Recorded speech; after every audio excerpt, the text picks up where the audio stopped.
वारसा समाजसेवेचा, गौरव समाजाचा, ठसा समाजहिताचा, लढा समाज हक्काचा, ध्येय प्रगतीचे. आपण पाहतात मायभूषण न्यूज, समाजाचा निर्भीड आवाज. लासूर तालुका चोपडा येथे महिला मेळावा मोठ्या उत्साहात संपन्न होत आहे. यावेळी महाराष्ट्रातील विविध भागातील माडी समाजातील महिला भगिनी मोठ्या संख्येने उपस्थित असून आपल्या आचार विचारांना वाट मोकळी करून देत आहेत. यातून महिला भगिनी आपल्या हुंकार या ठिकाणी मांडत आहेत. माडी समाजातील अनिष्ट चाली, रीती, रूढी, परंपरा यावर सखोल अशी चर्चा करण्यासाठी महिला मार्गदर्शिका सुद्धा उपस्थित असून या ठिकाणी महिला मेळाव्याच्या माध्यमातून माडी समाजात नवक्रांती निर्माण होईल असेच या ठिकाणी भासते. चला पाहूया पुढील पूर्ण महिला मेळावा. या सर्वांना आपलं मार्गदर्शन व्यक्त करावं. सन्माननीय व्यासपीठ आणि व्यासपीठावरील तुम्ही सर्व सन्माननीय व या ठिकाणी जमलेले आमचे प्रिय महिला मंडळ. मी सपना प्रताप माडी, शिरूर येथील रहिवासी. आजच्या बलवंत आणि कठीण परिस्थितीतून बाहेर पडून आपल्या नावाचा गाजावाजा करणाऱ्या महिलांविषयी व त्यांच्या कर्तृत्वाच्या पाऊलखुणाविषयी बोलताना मला खरंच खूप अभिमान वाटत आहे. तसेच आजच्या आमच्या महिलांच्या समस्या मांडण्यासाठी व आमच्या कर्तृत्वाचे कौतुक करण्यासाठी आजचे हे व्यासपीठ उपलब्ध करून दिले त्याबद्दल मी आयोजकांची आभारी आहे. या देवी सर्व भूतेषु लस्स रूपेण संस्थिता, या देवी सर्व भूतेषु लस्स रूपेण संस्थिता. नमस्तस्ते नमस्तस्ते नमस्तस्ते नमो नमः. मंडळी, आज मी एक स्त्री असून मला अभिमान वाटतो की साऱ्या जगात मी माझ्या अस्तित्वाचा झेंडा फडकत आहे आणि हिंदुस्थानाच्या ह्या टोकापासून तर त्या टोकापर्यंत आम्ही आमच्या अस्तित्वाची छाप उमटवत आहे. मग त्या भारतातील पहिल्या राष्ट्रपती प्रतिभाताई असो, या पहिल्या पंतप्रधान इंदिरा गांधी असो, या पहिल्या IPS अधिकारी किरण बेदी असो, या आत्ताच्या राष्ट्रपती द्रौपदी मुर्मू असो, तसेच या अर्थमंत्री निर्मला सीतारामन असो, या साक्षी मलिक, मिताली राज, फुलनदेवी राणी अशा बऱ्याच महिलांचे उदाहरण आपल्याला देता येईल ज्यांनी आपल्या आपल्या क्षेत्रात कर्तृत्वाची छाप उमटताना आपल्याला दिसून येते. तसेच स्त्रियांचा कामाचा गाजावाजा करणाऱ्या लोकांच्या तोंडाला आज फुटपर्यंत मुकी आणलेले आपल्याला दिसून येते. तसेच आज स्त्रिया ही फक्त कौटुंबिक जबाबदाऱ्या न सांभाळता सामाजिक, आर्थिक, राजकीय, शैक्षणिक या सर्व क्षेत्रात आपल्या कर्तृत्वाची छाप उमटताना आपल्याला दिसून येत आहे. तसेच की इथं बसलेल्या बऱ्याच महिला हे बचत गटचे अध्यक्ष सदस्य असतील, आपल्या कौटुंबिक जबाबदाऱ्या सांभाळून ते आपल्या कामात यशस्वी होताना आपल्याला दिसून येत आहे. म्हणून अशा महिलांविषयी मला दोन ओळी बोलावीशी वाटतात की तूच अंबे आहे, तूच दुर्गा आणि तूच महाकाली. तूच अंबे, तूच दुर्गा, तूच महाकाली आणि तुझ्याच नारी शक्तीने आज देश प्रभावशाली आणि तुझ्याच नारी शक्तीने आज देश प्रभावशाली. मंडळी, हे जरी खरं असे, आजचा हा एक काळ आहे आणि एक काळ होता ज्या काळी माझ्या महात्म्यांना मुलींच्या शिक्षणासाठी छळ करावा लागत होता. अंगावरती शेण दगड गोटे खाऊन माझ्या आईला मुलींच्या शिक्षणाचा पाया रचावा लागत होता आणि त्या महात्म्यांनी आज खरंच त्यांचं शिक्षणाचा पाया रचल्याचं सोनं जास्त होताना आम्हाला दिसून येत आहे. म्हणायला गेले की मंडपात आपण आलो तेव्हा मंडप एवढाच होता, नारी शक्तीचा एवढं ध्यास आहे की मंडप त्यांना पुन्हा आणावा लागला या ठिकाणी. म्हणून एक कर्तृत्वाची छाप उमटवण्याचं मागचं कारण म्हणजे आपली सावित्री आहे, जिने आपला पाया रचण्यासाठी खूप काबड कष्ट केले आहे. म्हणून या आईविषयी मला दोन ओळी बोलायचे वाटतात की तूच आमचा सूर्य आणि तूच आमची पौर्णिमा, तूच आमचा सूर्य आणि तूच आमची पौर्णिमा. ज्योत होऊन जळली साई, गाऊ मी तुझ्या किती महिमा. ज्योत होऊन जळली साई, गाऊ मी तुझ्या किती महिमा. पण मंडळी, हे जरी खरं असलं तरी आज स्त्री खऱ्या प्रमाणे स्वतंत्र आहे का हो? खरंच ती आपल्या स्वातंत्र्याचा पूर्णपणे उपयोग घेत आहे का? ती खरंच आपल्या हक्कांचा गरज वापर करीत आहे का? हाही प्रश्न मला आज इथं डोकवताना दिसतो. आज बऱ्याच ठिकाणी स्त्रिया आपल्या स्वतंत्र्याच्या हक्काचा वापर करू शकत नाही आहे. आज तिला शिक्षण दिले जात आहे, पण लिहिता वाचता येईलच तोवर तिचं लग्न केले जात आहे. आजही कुरदृष्टी लोकांच्या नजर तिच्यावर आहे. आजही बलात्कार सारख्या संघटनांना तिला सामोरे जावं लागत आहे, हेही आपल्याला नाकारता येणार नाही. म्हणून हे कुठेतरी नष्ट व्हायला हवं, या कुरदृष्टी लोकांचा नाश व्हायला हवं. हेच इथे बसलेल्या सर्व आयोजकांना विनंती आहे. तसेच इथे बसलेल्या माझ्या सर्व महिला मंडळींना त्यांच्या डोळ्यासमोर एक ध्येय ठेवू इच्छिते की या महान लोकांनी घेऊन शिक्षणाचं द्याचं, या महान लोकांनी घेऊन शिक्षणाचं द्याचं, दाखवलं आम्हाला कुरदृष्टी लोकांच्या द्याचं. का घाबरावे आपण अशा कुरदृष्टीच्या लोकांना, का घाबरावे आपण अशा कुरदृष्टीच्या लोकांना. सदैव धरावा नारी शक्तीच्या द्याचं, सदैव धरावा मा दुर्गेच्या द्याचं. तसे इथं बसलेल्या माझ्या सर्व तरुण बहिणींना एक संदेश देऊ इच्छिते की ज्या काळी आपल्याला 4 भिंतीतून बाहेर पडता येत नव्हते आणि आज आपण स्वतंत्रपणे त्या 4 भिंतीतून बाहेर पडून कॉलेजच्या गेट पर्यंत पोहोचण्याचे कार्य या महान लोकांनी करून दिले. तर आपले हे कर्तव्य आहे की आपल्यामुळे इतर लोकांना त्रास होणार नाही आणि आपल्या चुकीच्या वागणुकीमुळे आपल्या आई वडिलांची इज्जत कमी होणार नाही. असं कोणतंही वाईट काम करू नका. आणि शेवटी जाता जाता माझ्या महात्म्यांवर 2 ओळी बोलू इच्छिते की ज्योती ज्योती ज्योती तुम्ही लावली रे ज्योत, ज्योती ज्योती ज्योती तुम्ही लावली रे ज्योत, शिक्षणाच्या माध्यमातून पेटवली रे ज्योत. जन्माला आले आहोत तर शिक्षण घेतलेच पाहिजे, जन्माला आले आहोत तर शिक्षण घेतलेच पाहिजे. ज्ञानदेवतेचा वासा आम्ही पेटवला पाहिजे. समाजात अज्ञानाचा वाचा बोलला पाहिजे, समाजात अज्ञानाचा वाचा बोलला पाहिजे. अज्ञानाला दूर सारून शिक्षण घेतले पाहिजे. जीवनात रंग रंगवणे म्हणजे शिक्षणच आहे, जीवनात रंग रंगवणे म्हणजे शिक्षणच आहे. माणसाला माणूस म्हणून ओळखणे शिक्षणच आहे. शिक्षणाचे ध्येय तुम्ही त्या काळी ठेवले, शिक्षणाचे ध्येय तुम्ही त्या काळी ठेवले. आज शिक्षणाचे मत साऱ्या जगाला पटवले, आज शिक्षणाचे मत साऱ्या जगाला पटवलं.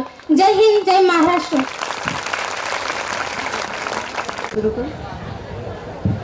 सर्वप्रथम तर माझी आपण सर्वांना एक नम्र विनंती असेल की आपण जर शांत राहिलात तर माझा आवाज उंच करण्यामध्ये माझी शक्ती खर्च होणार नाही आणि मला जास्त वेळ तुमच्याशी संवाद साधता येईल.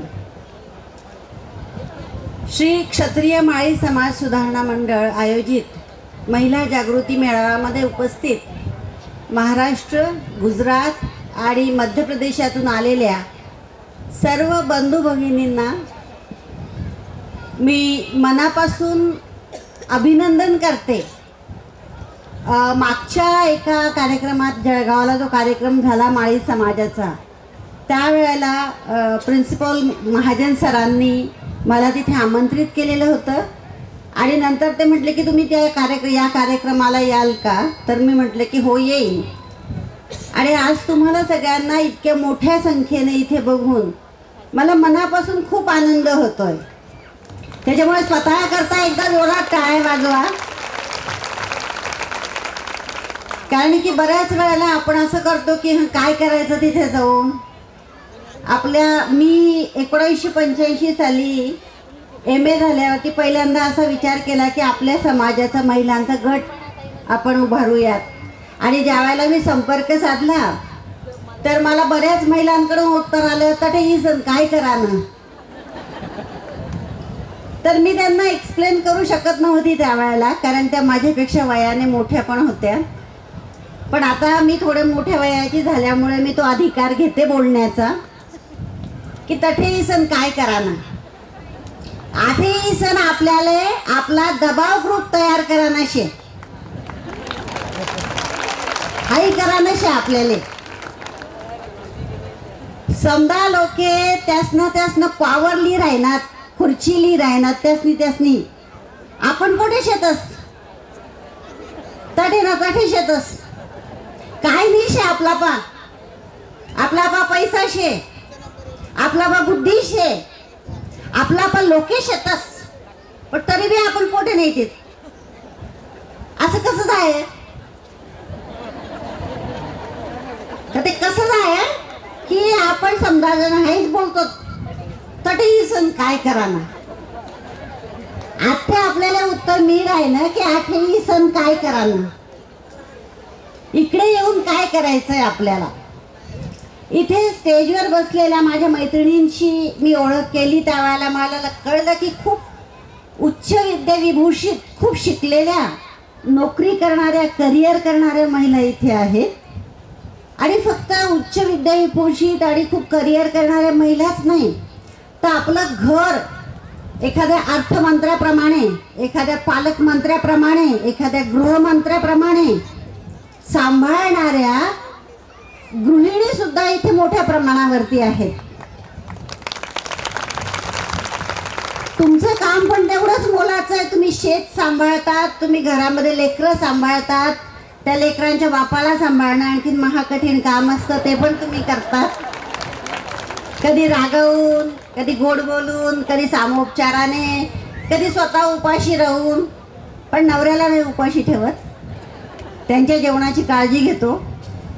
असं सगळं करून आपण हे घर नावाचं राज्य चालवत असतो.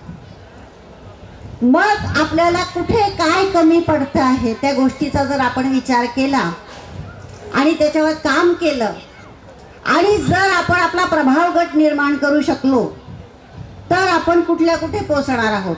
आणि आपल्या समाजाच्या विकासासाठी आदरणीय महात्मा फुले आणि आदरणीय सावित्री आई यांनी जे काम केलं त्या कामाला आपण कुठेतरी एका उच्च जागेवरती आणखीन नेऊन ठेवू शकतो. आदरणीय महात्मा फुले आणि सावित्रीबाई फुले यांनी स्त्रियांच्या शिक्षणाकरता जे पण काही कष्ट उपसले, समाजाकडून अपमान सहन केला, त्रास सहन केला, तरी त्यांचा एक मुख्य हेतू होता, तो म्हणजे समाजातील स्त्रियांना सुशिक्षित करण्याचा. आणि आज आपल्याला दिसतं की ज्या वेळेला अंकलेश्वरून आलेल्या मॅडम, मी त्यांचं नाव विचारायचं विसरून गेली, वैशालीताई किंवा अजून इतर मॅडम इथे बसलेल्या आहेत, या सगळ्या जणी कुठे ना कुठे जॉब करत होत्या, घरात काम करत होत्या. मी विद्यापीठात नोकरी केलेली होता. तुम्ही एक मोठं नेटवर्क तर तुमचंच आहे. एखाद्या मंत्र्याची जे कार्यकर्ते असतील त्या कार्यकर्त्यांपेक्षा जास्त नातेवाईक तुम्ही जोडून ठेवलेले आहेत. ही तुमची ताकद आहे. म्हणजे तुम्ही किती ताकदवान आहात बघा. आपण असं वजनावर नका जाऊ की 75 किलोच्या आहे का 80 किलोच्या आहेत. पण महिलांची एवढी ताकद असते की नुसती नजर टाकली तरी व्यक्ती मागे फिरायला पाहिजे, नाही तर जागेवरून हलून जायला पाहिजे, एवढी ताकद आपल्यात असते. तर आपल्याला साक्षर सुशिक्षित करण्यासाठी महात्मा फुलेंनी आणि सावित्री आईने जे पण कष्ट भोगले त्याची परिणिती आज आपल्याला दिसते. आपली तरुण पिढी बघा, मुली किती शिकलेल्या आहेत, MBA झाल्या आहेत, डॉक्टर झाल्या आहेत, इंजिनियर झालेल्या आहेत, वेगळ्या वेगळ्या क्षेत्रात काम करता आहेत. आणि ही सगळ्यात मोठी गोष्ट आहे की ज्या सावित्री आईंना पुणेसारख्या शहरामध्ये त्या स्त्री शिक्षणाचं काम करतात म्हणून त्यांच्यावर चिखलफेक झाली होती, त्या सावित्रीबाई फुलेंचं नाव आज विद्येचं माहेर घर असलेल्या पुण्यातील पुणे विद्यापीठाला दिलं गेलेलं आहे.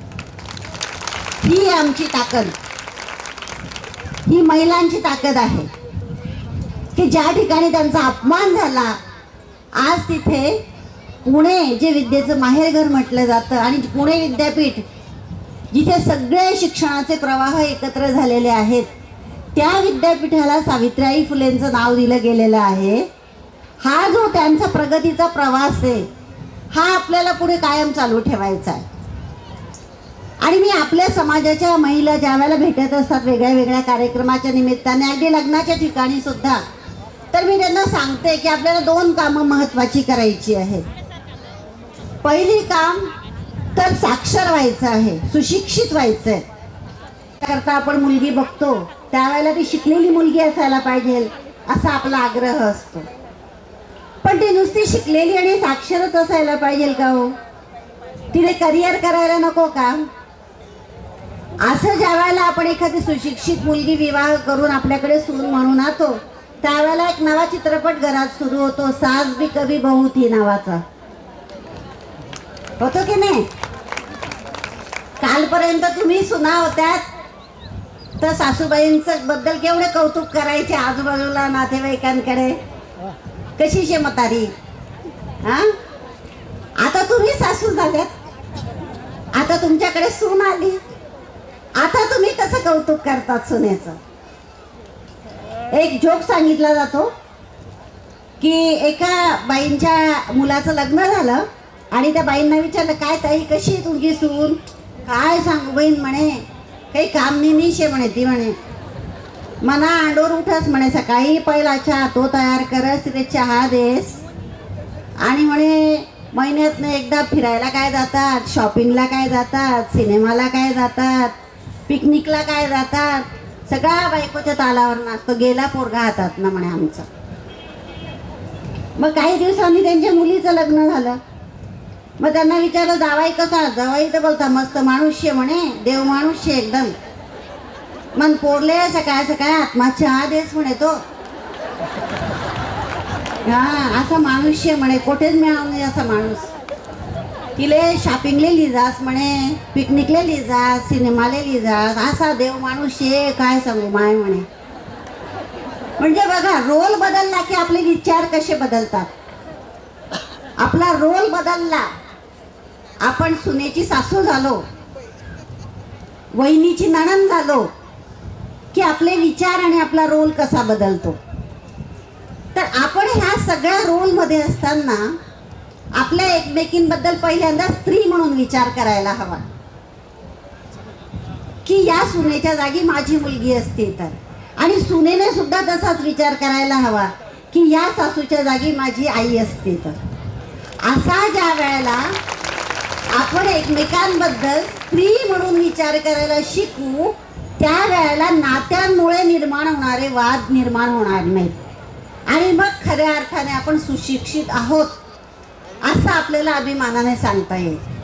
नाही तर एका बाजूला सुशिक्षित आहे आणि दुसऱ्या बाजूला गैर पद्धतीने विचार करणं, गैरसमजुती करून घेणं, त्याच्यावरून वाद घालत राहणं, घरामध्ये कलह निर्माण करणं. आणि माणसांची तर गंमत असते, त्यांना काही बोलायला लागेल तर तुम्ही बायका दे का बोतून ना आमले काही सांगू नका, सरळ चपला घालतात घराच्या बाहेर गायब. असं भांडण झाल्यावर तुम्हाला आम्हाला करता येतं का की घरात वाद झाला आहे, सासू वैतागली किंवा सून वैतागली, सरळ आपले कपडे बदलले, चपला घातल्या, पर्स उचलली गेली, 1-2 वाजेपर्यंत घरीच नाही यायचं, करा काय करायचं ते. असं बायका करू शकतात का? नाही.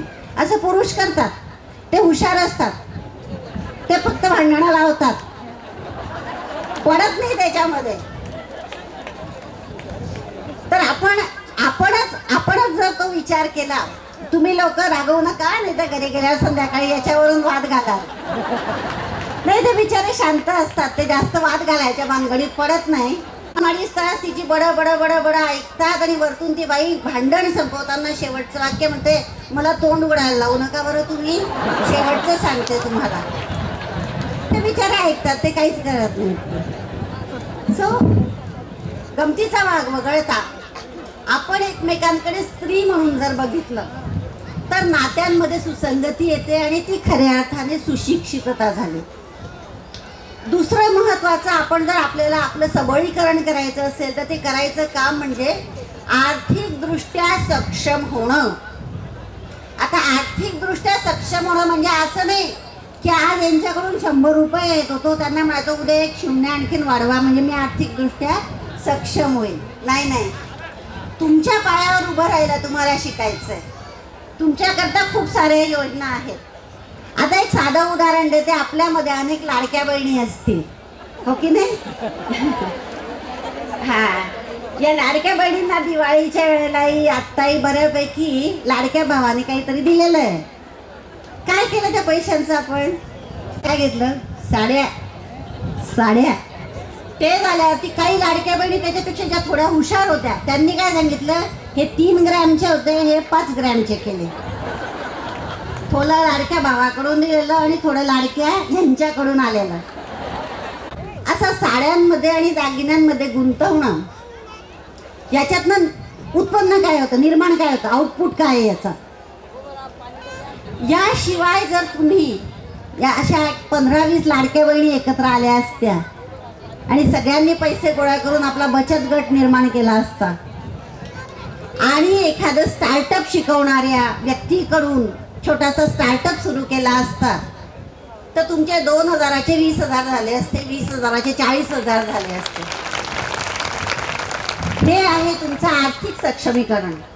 आणि मी आज इथे जी उभी आहे ती मी तुम्हाला सांगते की कुठल्याही राज्यातले असू द्या तुम्ही, ज्या गटांना, ज्या महिलांना असं वाटतंय की त्यांना स्टार्टअप सुरू करायचा आहे, नवीन छोटासा व्यवसाय सुरू करायचा आहे गटानं एकत्र येऊन, आणि तुम्हाला त्याच्याबद्दल काही माहिती हवी आहे, मला संपर्क साधायला सांगा. आमच्या विद्यापीठातर्फे अशा स्टार्टअपच्या योजनांची माहिती सांगणारे, प्रशिक्षण देणारे अधिकारी आहेत. मी त्यांना तुमच्यापर्यंत आणू शकते की जेणेकरून तुम्ही तुमचे बचत गट किंवा छोटेसे गट तयार करून तुमचे हे लाडक्या बहिणींना मिळालेले पैसे एकत्र करून काहीतरी तुमचं स्वतःचा उद्योग सुरू करू शकतात. बघा, लिज्जत पापड सारखा उद्योग अशाच छोट्याशा ह्याच्यातनं वरती आलेला आहे आज.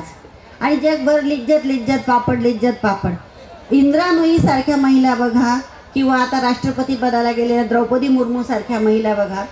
या महिला जर एखाद्या पदापर्यंत वरपर्यंत येत आहेत तर कारण काय त्याचं, की त्या इतरांपेक्षा वेगळा विचार करतायत. ते घेतला असेल की याच्यातनं काहीतरी अजून काही चांगलं येतं का, अजून थोडे जास्त 2-4 हप्ते आले की मग बघू काय करायचं ते, असंही काही लाडक्या बहिणींनी केलं असेल तर ती अजून हुशार प्रवृत्ती झाली.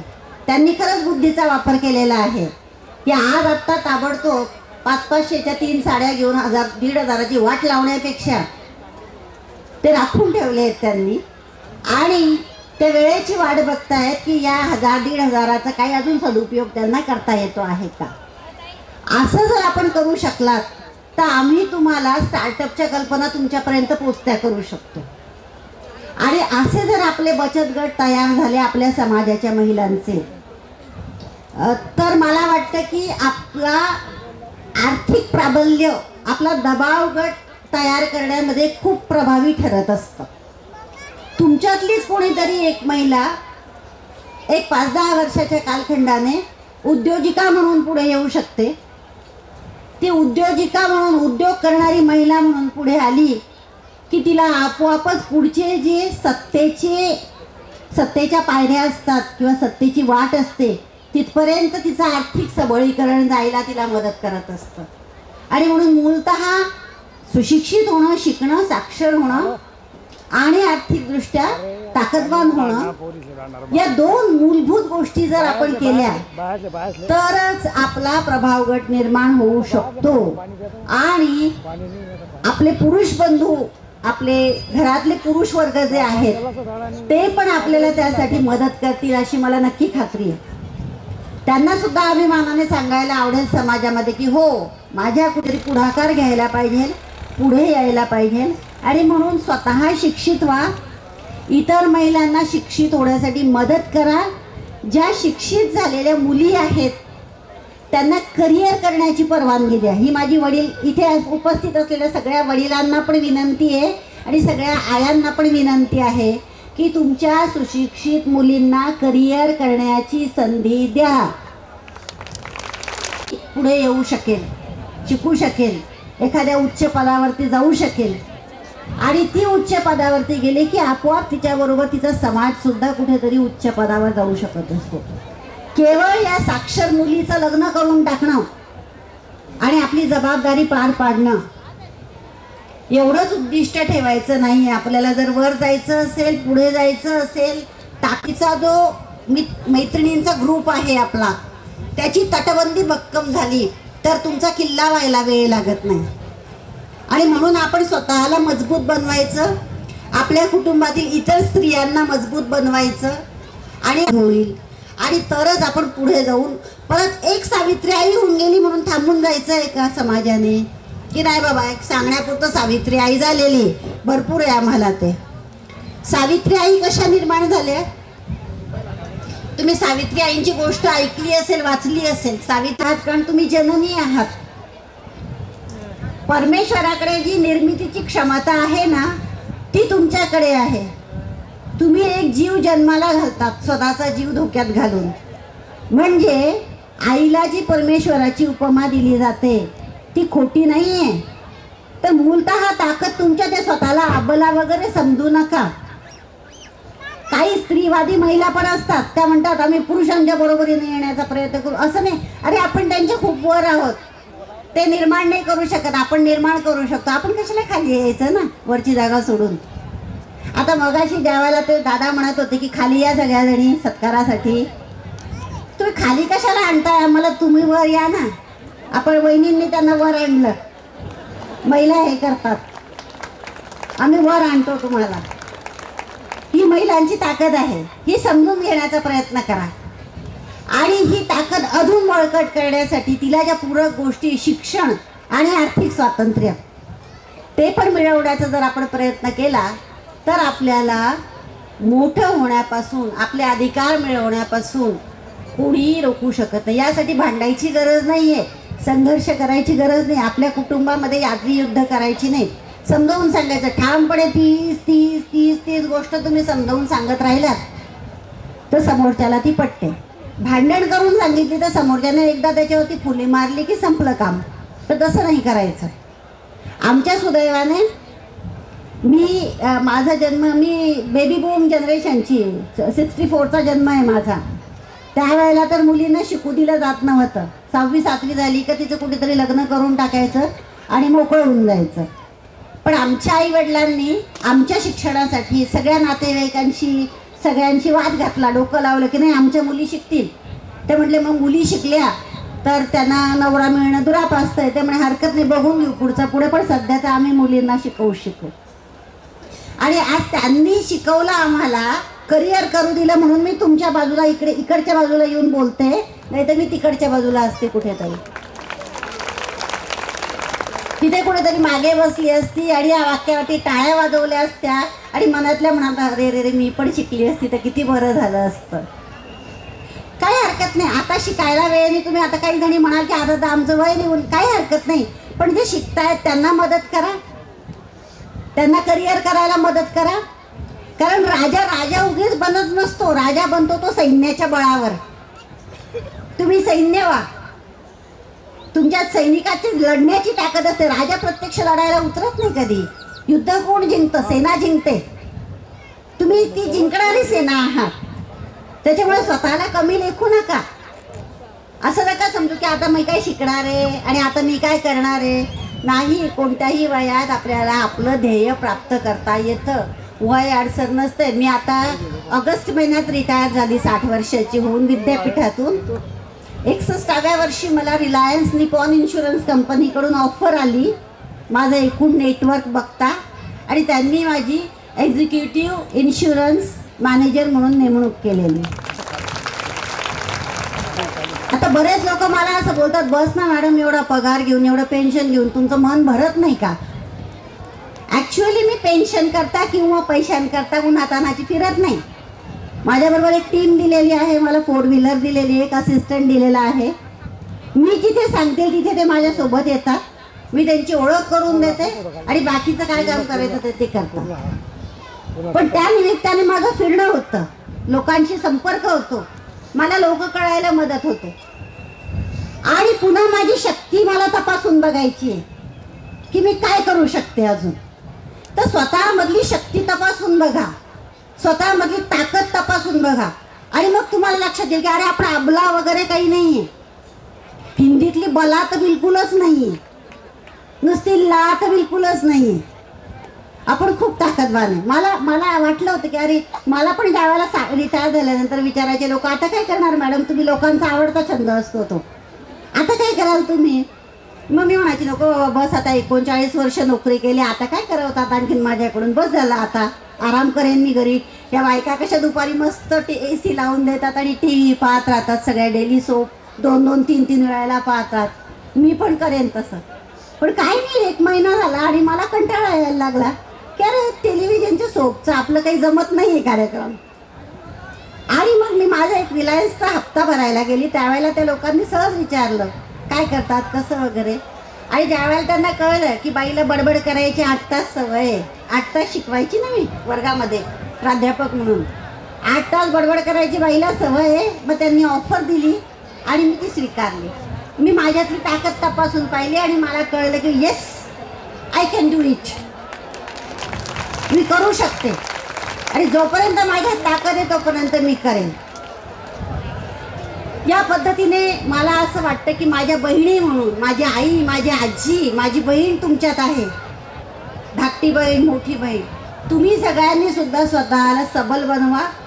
या 2 माध्यमांचा वापर करून राहिला तुम्ही सेनापती पण बनाल. मला वाटतं आज या निमित्ताने मला इथे बोलवलं हा माझ्यासाठी खूप मोठा भाग्याचा क्षण आहे. मी श्री क्षत्रिय माळी समाज सुधारणा मंडळाची मनापासून आभारी आहे. तुमची सगळ्यांची पण मनापासून आभारी आहे की तुम्ही सगळ्यांनी मला इथे बोलवलं, माझे विचार ऐकून घेतले. आणि तुम्हाला असा बचत गट स्थापन करण्यासाठी, स्टार्टअप सुरू करण्यासाठी कुठल्या प्रकारची मदत हवी असेल तर मला सांगा. माझे बँकांशी संपर्क आहे, स्टार्टअपच्या कल्पना सांगणाऱ्या अधिकाऱ्यांशी संपर्क आहे. मी तुमच्यात आणि त्यांच्यामध्ये समन्वय घालून तुम्हाला पुढे आणण्यासाठी काही मदत करू शकली तर आज मला इथे बोलवल्याचं आणि मला बोलू दिल्याचं सार्थक झालं असं मी समजेल. धन्यवाद. धन्यवाद मुक्ता.